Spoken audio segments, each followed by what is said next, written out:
బాపుగా DPR ఇవ్వడానికి 18 నెలలు పడుతుంది అని ముఖ్యమంత్రి గారు అసెంబ్లీలో ఇచ్చిన సమాధానం. ఎప్పుడు ఇచ్చిన? మొన్న జనవరిలోని. ఇప్పుడు నెల రోజుల కింద 2 నెలల కింద ప్రభుత్వం ఇచ్చిన సమాధానం ఇది. బాపు ఘాట్ నుంచి హిమాయత్ సాగర్ వరకు డిపిఆర్ ఇవ్వడానికి 18 నెలలు పడుతుంది, మేము ఒక కన్సార్షన్కి ఇచ్చినాము అని ప్రభుత్వం సమాధానం చెప్పింది. అంటే నీ డిపిఆర్ రావడానికే ఇంకా 18 నెలలు పడుతుంది. డిపిఆర్ఏ రాకుండా పేదలకు ఎట్లా నోటీసులు ఇచ్చినావు? డిపిఆర్ రాకుండా ఇండ్లు ఎట్లా కూలగొడుతున్నావు? అసలు నీ డిపిఆర్లో ఏమున్నదో తెలియదు కదా. డిపిఆర్ ఏమనిస్తుంది ఏజెన్సీ? ఎంత బఫర్ ఉండాలి, ఎట్లా గాంధీ స్టాచ్యూ కట్టాలి, ఎంత దూరం ల్యాండ్ ఎక్వైర్ చేయాలి, అవన్నీ బేసిక్ థింగ్స్ ఎక్కడొస్తాయి? డిపిఆర్లో వస్తాయి.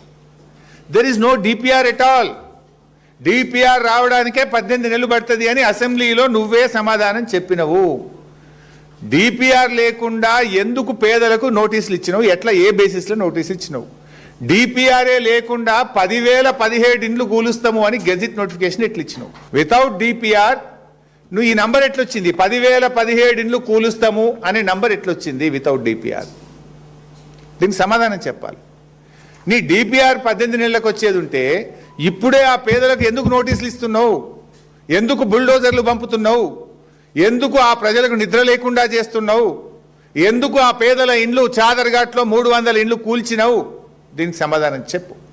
This is my question number 1. Question number 2, అసలు మూసీలో నువ్వు చేసేది ఏంది? మూసీ నది ప్రక్షాళన చేస్తావా?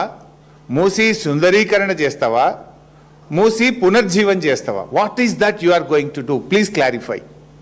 Is it ecological purification or aesthetic beautification? ఏం చేస్తారు మూసీలో మీరు? ప్యూరిఫికేషనా, బ్యూటిఫికేషనా?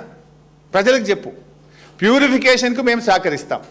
We are with you, we will support the government. If it is beautification, if it is lootification, if it is demolishing the houses, we will not support. We will not support. You please clarify. ఏం చేస్తావు అసలు మూసీలా? పునర్జీవమా, శుద్ధి చేయడమా, సుందరీకరణ? ప్రజలకు స్పష్టత ఇవ్వాలని చెప్పి నేను ప్రభుత్వాన్ని కోరుతా ఉన్నాను. Number 3, my question number 3. Chandrababu Naidu టైంలో స్టార్ట్ అయింది నందనవనం పేరిట ఈ మూసీది. అప్పుడు స్టార్ట్ అయింది. సరే, అందరు ముఖ్యమంత్రులు వారి ప్రయత్నాలు చేశారు. అసలు బఫర్ ఎంత?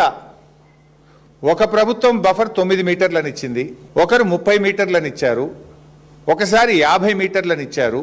ఇప్పుడు రేవంత్ రెడ్డి బఫర్ 100 మీటర్లు అంటుండు. అంటే ఈ బఫర్ 100 మీటర్లు పెట్టడానికి is there any scientific study? బఫర్ను ఎలా నిర్ణయించారు 100 మీటర్లని?